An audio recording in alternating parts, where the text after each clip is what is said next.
Next అసలు ఏంటి ఎందుకు అనే దాని మీద తెలియగానే ముందు అతను ఆయన ఇంట్లో జడ్జి యశ్వంత్ కుమార్ గారి ఇంట్లో ఇంత డబ్బు దొరికింది అనేది తెలియగానే మీకు అనిపించిన ఫీలింగ్స్ ఏంటి?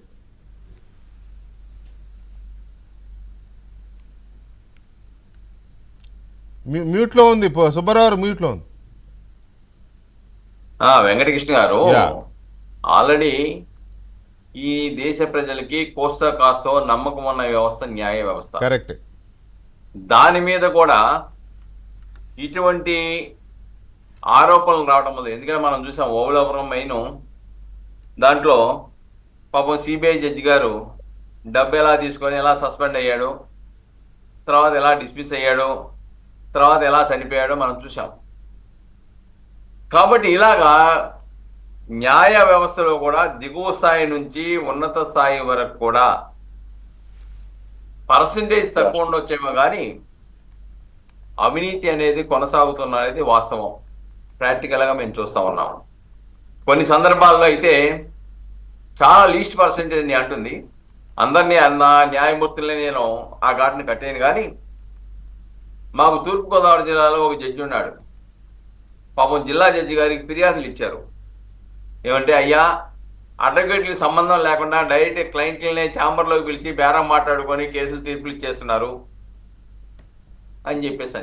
అంటే కొందరు చేసేటటువంటి ఇటువంటి తప్పుడు పనుల వలన న్యాయ వ్యవస్థ మీద ప్రజలకి నమ్మకం పోతుంది, అభాండాలు పడుతున్నాయనే విషయాన్ని వాస్తవం.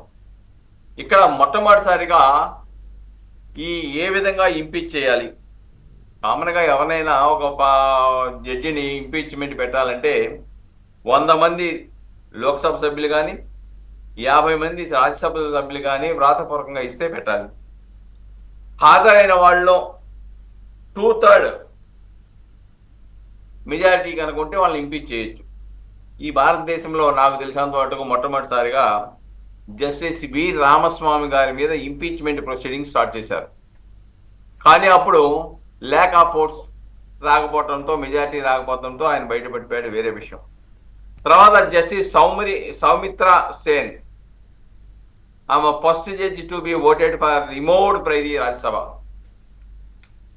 అంటే న్యాయ వ్యవస్థలో జరిగిన అవినీతి మీద హైకోర్టు, సుప్రీంకోర్టు జడ్జీలని తొలగించే అధికారం వాళ్ళకి లేదు. వాళ్ళ రిపోర్టును ప్రాతిపదిక దాన్ని ఇంపీచ్మెంట్ పెట్టాలి.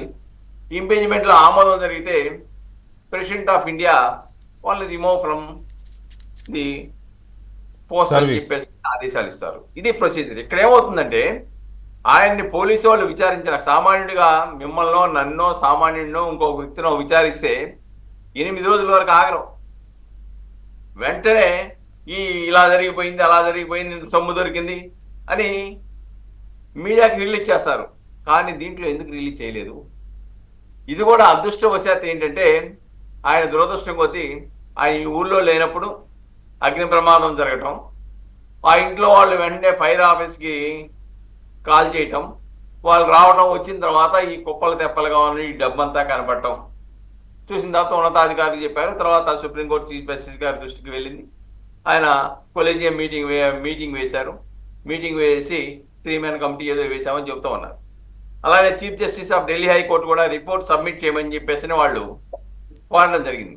ఈ రిపోర్ట్ వచ్చిన తర్వాత కనుక సుప్రీంకోర్టు సీజే గారు మీరు రిమూవ్ చేస్తారా, లేకుంటే రిపోర్ట్ని ఇంపీచ్మెంట్కి పంపమంటారా, లేకపోతే ప్రభుత్వానికి పంపమంటారంటే, ఆయన వాలంటరీగా రిటైర్డ్ అయిపోయి నేను వాలంటరీ రిటైర్మెంట్ పెట్టేస్తున్నాను, నేను తిరుగుతున్నానంటే వేరే విషయం. కానీ ఇక్కడ జరిగింది ఏంటంటే, ఇక్కడ ఇంకా ప్రమాదకరమైన సంకేతాలు జనాల్లోకి ఎలా వెళ్తున్నాయంటే, కోట్ల రూపాయలు అక్రమ సొమ్ము, లెక్కల్లో లేని సొమ్ము, లెక్కల్లో చూయించని సొమ్ము దొరికితే ఆయన్ని మీద మీరు కొంతకాలం సెలవులో ఉండండి అని చెప్పడమో ఏదో చేయాలి. కానీ అలా చేయకుండా డైరెక్ట్గా ఈ అవినీతి ఆరోపణలని మీడియా ద్వారా బహిర్గతమైన వ్యక్తిని మళ్ళీ మీరు ఎక్కడి నుంచి వచ్చారో అక్కడ అలహాబాద్ హైకోర్టుకి మిమ్మల్ని బదిలీ చేస్తామని అనటం. అలహాబాద్ బార్ అసోసియేషన్ వాళ్ళు మాదేమైనా కుప్ప మామూలుగా వేస్ట్ డస్ట్బిన్ అనుకుంటున్నారా, మీరు ఇక్కడ తీసుకొస్తే మేము ఆందోళన చేస్తామని బార్ అసోసియేషన్ వాళ్ళు ప్రకటన ఇవ్వటం, ఇవన్నీ చూస్తూ ఉంటే బదిలీ చేయండి, ఎందుకు బదిలీ చేశారు? ఇక్కడ అవినీతి ఆరోపణలు అక్రమాలు జరిగాయని చెప్పేసి వెలుగు చూస్తున్నప్పుడు రిపోర్ట్ రాకుండా బదిలీ ఎందుకు ఇచ్చారు? ఆయన లీవ్లో వెళ్ళిపోయాడు కదా ఇవాళ నుంచి.